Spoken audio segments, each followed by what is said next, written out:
Right, so today we're joined by Oban Elliott, the Welsh Gangster, on talkSPORT MMA. It's great to have you on, mate. What's happening, mate? How are you, Tyler? Yeah, very good, thanks. Very good. Um, so just obviously, it's been a little while since your last fight. You fought at UFC 304 in Manchester.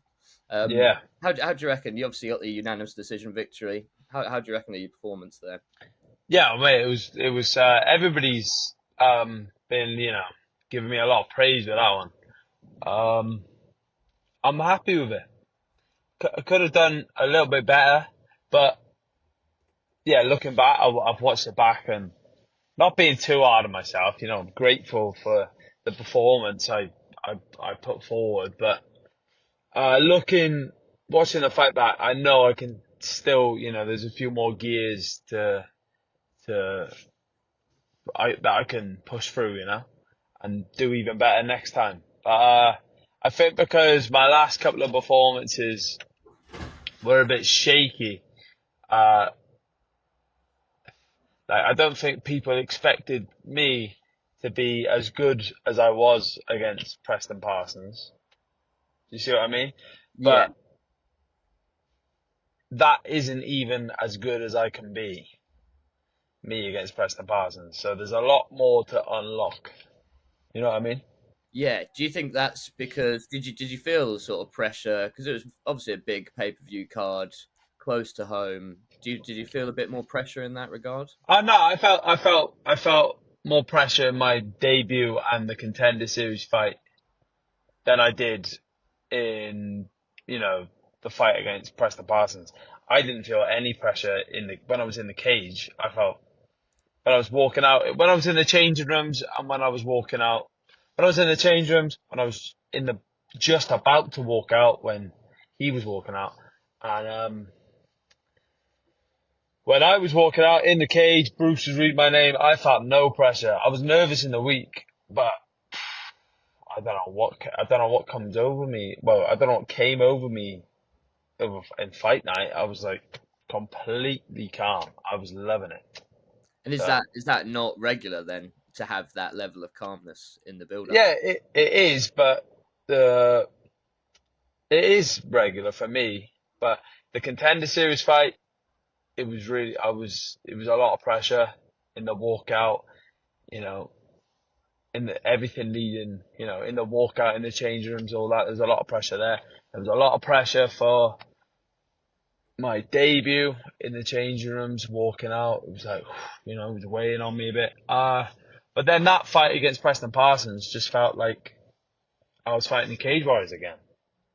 So it's just like, it feels normal now being in the UFC. So yeah, Yeah, it's just, yeah, do you know what I'm saying? It's just like when you start it's like when you start a new job and you walk in the office and you're not that, you're not yourself, you're quite well mannered, and it takes a few weeks before you start pissing about, pulling pranks and stuff like that. It's a yeah. bit like that. It's a bit like that. So we got all that to look forward to. Yeah, yeah, yeah. I'm happy. I'm calm. I'm in the UFC, and I always believed in myself, but it's nice that other people can see now that the level I'm at. Yeah, After that last fight, everybody is saying how good I am now, which is a nice change. yeah, the hard work's definitely paying off. Um, Yeah, yeah, yeah. and what have you been up to since your last fight? I had the fight, I had a week off, then I trained right up until my holiday, and then come back off holiday. I did bits for Weekend Offender. Then I went to Berlin with the WWE, and I got Are back you, from Berlin. are you a big I fan of WWE? Of course, mate. Yeah, I love the WWE, and it's not. I feel like that's definitely a future career of mine. So Oh, really? Okay, great. yeah, yeah, definitely. So Did you have those words when you're over at the event with some of the oh guys? yeah, with some of the guys, I had him with the boss. Oh, great. I had him with Triple H himself. And I won't expose our private conversation, but I definitely had the chat with him. Yeah, it was Very surreal moment I was. But yeah, what did I do after that? I went to the Anthony Joshua fight, just gone. The weekend is gone. Yeah, I've been busy, you know. Been chilling out, but I've been training. You know, I'm getting ready for my next fight date, which I'm sure is going to be soon, November time. Yeah, have you had those So conversations about the next fight yeah, pipeline? yeah, November, hopefully. Oh And yeah, well they said November. Um, you've got an opponent for that one. no, I haven't got that. They've just given me the fight, you know, the rough fight date. They haven't actually locked in a date or an opponent or anything with me. And I could care less about who the opponent is at this point. I'm focused on the dates, where I'm fighting, when I'm fighting. You know, Yeah, the yeah. opponent is what it is. I don't really care. Is it another pay-per-view card? Because both of your previous ones have been on Yeah, views, I haven't they? don't know. I honestly don't know. I hope so. I hope it's an MSG. Yeah, I mean, well, if it's November, it might be on that Miocic card. Would be amazing. I mean, Hulk Hogan, he beat the Iron Sheik in 1984 in MSG. Hulkamania was born, so I've got to bring it back in 2024. 40 years later, in the same arena. Is that your favorite MSG moment right there? This is one of them, mate. Yeah, and it's a mission of mine. It's a mission of mine. Hulkamania rising again. Now it's the time for the Welsh gangster. Gangster Mania. Yeah. And I didn't even come up with that myself. Maybe you should have a chat with Dana if he can get you to walk out in a gangster mania costume. What? Yeah, costume. Yeah, yeah. Mate, I've got some things planned. Yeah, I suppose you'll take a little step back and just for people that maybe don't know your story. Yeah, How did you get into MMA, Oban? I was a troubled kid. I was a troubled kid. Um, just doing, you know, various martial arts uh that keep me on the straight and narrow. And I just didn't really stop turning up to those classes, those sessions, and before you know it, you're fighting in the UFC. It's crazy. But yeah, just out of discipline, consistency. I did taekwondo for years. I did judo for a bit. And ventured into kickboxing. I tried my hand at amateur boxing, but I'd already fell in love with the kicking. So I stayed away from the boxing. I wanted to kick as well. So I did the kickboxing. I had plenty of fights. I saw the MMA really starting to get super popular. I say super popular, it wasn't popular with anybody really apart from me and my brother in my house. But like the likes of Brock Lesnar, a big WWE fan, and you see Brock Lesnar going to fight in the UFC, so you're like, oh well, what's the UFC? Get into the UFC. And my dad had videotapes of UFC 40 or UFC 44 Yeah, of Ken Shamrock versus Tito Ortiz. I had that on video. So what? How old was I then? I wasn't even 10 years old. yeah. Watching UFC Vendetta. I don't remember the number, but it was called Vendetta. And yeah, but since then I just had a love for it. I thought I don't know how to become a wrestler, uh, but I could probably become one of them. I don't know the route to become a wrestler, but I could probably become a UFC fighter. And that was when I was what? Not even 10 years old. Um, Honestly, mate, it is surreal. Crazy journey. Honestly.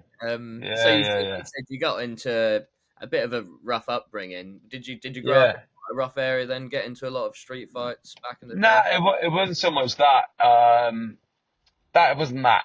It wasn't just that. I lost my father at a young age, Yeah, and that kind of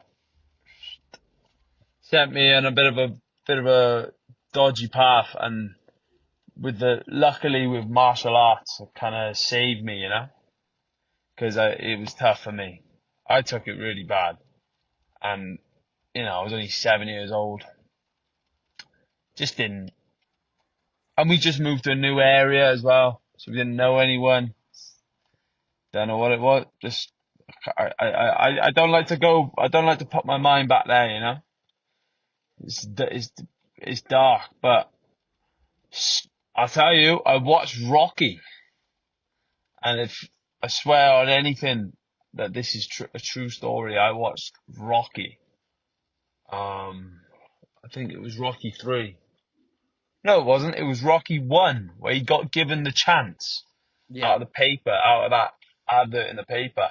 And I remember thinking, that's what I'm going to be. I remember feeling this, like, I was a kid, mate, and I remember this so vividly. I remember feeling this, like, I don't know. It was like a moment. It was like a lightning moment. I fixated on it, and I was like, oh, that's what I've got to be. And I'd watch the fighter where he'd struggle, but he never gave up. He was tough, he never gave up. Didn't matter how many losses he had, he never gave up. Same as like when you support the underdog in wrestling. Like Eddie Guerrero when he was wrestling Brock Lesnar. Me and my brother sat around the TV on the Sunday morning watching that. We fully thought it was real, of course. Yeah. But and yeah, it was like I fell in love with it. I was like, right, that's what I want to be. And I just didn't stop trying to be it. And now I am it. Work that out. It's bonkers, mate. I'm grateful every single day, mate. Honestly, grateful every day.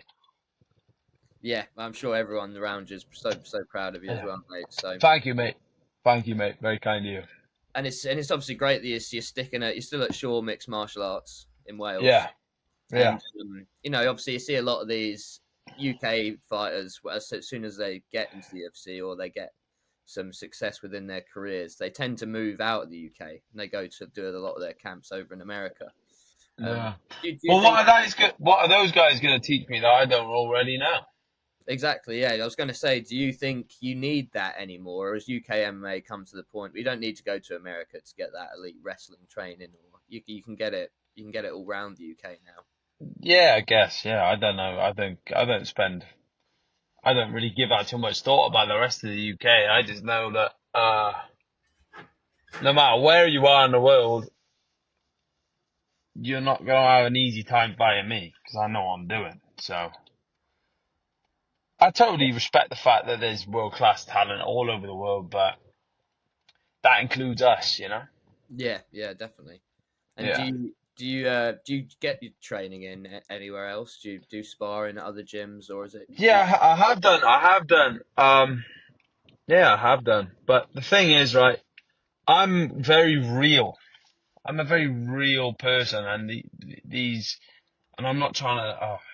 I feel very conscious in even saying that, but I don't take shit from people, and I won't put a little nice face on and pretend to like someone just to go and spar in another gym Yeah, and get that working. I'd rather be a shit fighter than train somewhere else to be a good fighter if I had to be fake. yeah, So I only associate myself with people who I trust. And I trust a lot of people outside of my gym. But I also couldn't give a monkeys about other people outside of my gym. And I'm very, not careful, but like I said, don't give it too much thought. But yeah. Well, you got a great group of guys there yeah, anyway. I don't let any snakes in. So yeah, and I won't go anywhere near a snake because I don't trust myself in what I will do around that snake. So I won't be putting myself in a position where I might bump into a snake. You see what I'm trying to say? Because there won't be any hi mate, you alright? It'll be on site, and there's not many people like that. because they're all full of shit. Do you know what I mean? So And that's why I yeah, call Welsh Gangster. and look, mate, I'm not trying to sound tough saying stuff like that. I'm just saying that is who I believe everybody should be. Yeah, yeah, Do you no, know what I mean? Actually be yourself, be real, say stuff with your chest. But it's not.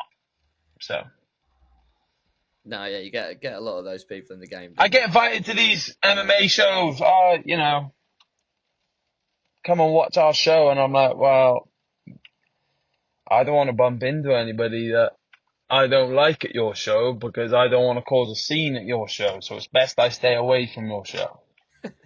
Have you Do you got know what I some? mean? Have you got some outstanding beefs within the MMA community with some people at the moment? Nah, there's no one I care enough about, mate. But to have a beef with, just Yeah, there's nobody you're eyeing up, and you'd love to be booked to fight.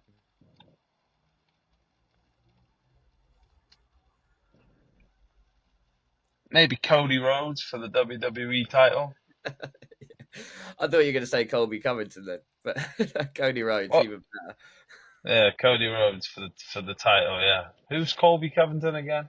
Oh wait, yeah, I know that guy, that guy, yeah, that guy. Remember him? Colby. Uh, So obviously, big if prick. you have you're potentially going to be on another pay-per-view card. Yeah, You'll have fingers crossed, mate. I hope. you'll I have a lot hope. of eyes on your next Get fight. get the get the trifecta.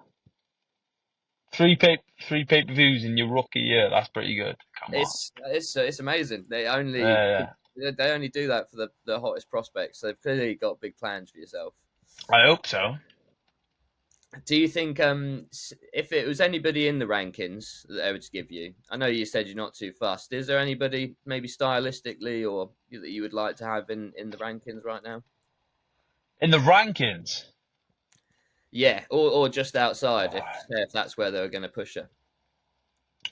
I don't really know who it would be. I don't know who they are. I couldn't tell you the rankings. Do you not keep an eye on people in the division? No. Mate, outside of my fights, I go to the gym, I train, I relax, I drink beers, I play Call of Duty, I relax, and I wait to hear off the UFC for my next date, and whoever that may be, it is. I don't spend time focusing on anybody else. I feel like that comes with like the more you do this sport, You just need to learn to chill out. I never used to be like this. I used to be like, blah blah blah. I'd be able to tell you every fighter on the roster in alphabetical order beforehand. And now the only guys I know, let me off the top of my head, the rankings. Balal, Leon, Colby. Is he in the rankings, Colby? I think he still is ranked. Yeah, yeah. Shavkat, Jack Della Maddalena. I can't say his name. Yeah. Sean Brady, fought the other day. Oh yeah, yeah. Would you still say you're a Can't fan of think. the sport in the sense you watch all the big fights still? Then? Don't, I watch. Yeah, I watch them. Yeah, I watch them. I keep up to date, but you got to learn to switch off. Otherwise, you end up getting a bit. I study it, but it's weird. I don't know. I'm not necessarily like a fanboy anymore. It's weird. Yeah, each their own. There's been a lot of very Because I expose myself to it every day. I expose myself every day to the same thing, and then you don't want to get sick of it. You do kind of, yeah, do you know what I mean? It's like anything. mental break from it for sure. Yeah. So, yeah. Well, so just finally, let's so UFC had their big sort of mega card at the Sphere recently. Yeah. And people were obviously talking about the marketing of this massive mega card, and maybe the lineup wasn't amazing. And I know obviously Yeah. maybe you said you don't keep as tuned in the sport as you used to. But if you were Hmm. making say a three fight mega card with yourself on it as well, who would you put on there? 3-fight mega card. Yeah. So this can be anybody from previous or current. Right. I'll go with current Yeah. because if it's previous, it's a bit too. Brock Lesnar's going straight on there if it's previous. Yeah, that's what I mean. Yeah. Right. If it's current. Wow. Okay. I imagine you're starting us off on the night. No, Or mate, I'm main event. Yeah. We need Tom Aspinall on there. Yeah. And Tom Aspinall is going to fight.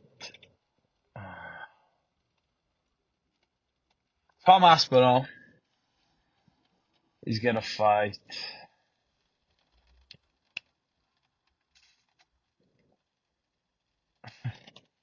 Brock Lesnar. And He's coming back. yeah, I like that fight. That's a good fight. That would be ridiculous. That's a good fight. And then Chuck Liddell, he's gonna fight Alex Pereira, Oh God, yeah. and I'm gonna fight John Jones. Yeah, make it easy for yourself. Yeah. Yeah. Perfect. That would have been a mega card, to be fair. That's a massive card. Oh, yeah, that's it. That would be a good card though, wouldn't it? I'd pay to see it for sure. It's a bit of a lopsided main event, but you'd still tune in. The undercard would have to be real bleak for those Yeah. three to be the top. Yeah, it would, mate. But yeah, it's been great having you on anyway, mate. Really looking Right. forward to when your next fight's coming up. I'm sure Yeah. it's gonna be a big one. So yeah. I hope so. I hope they don't give me anybody too tough, so I can go in there and enjoy it a bit, Well, yeah, I don't care who they give me, mate. I don't have a say anyway. They just send you a name and that's it, and you just gotta accept. So Well, soon enough you'll be calling the shots, mate. I'm sure. So hopefully I get on MSG and I retire John Jones and Stipe Miocic in the same night. How does that sound?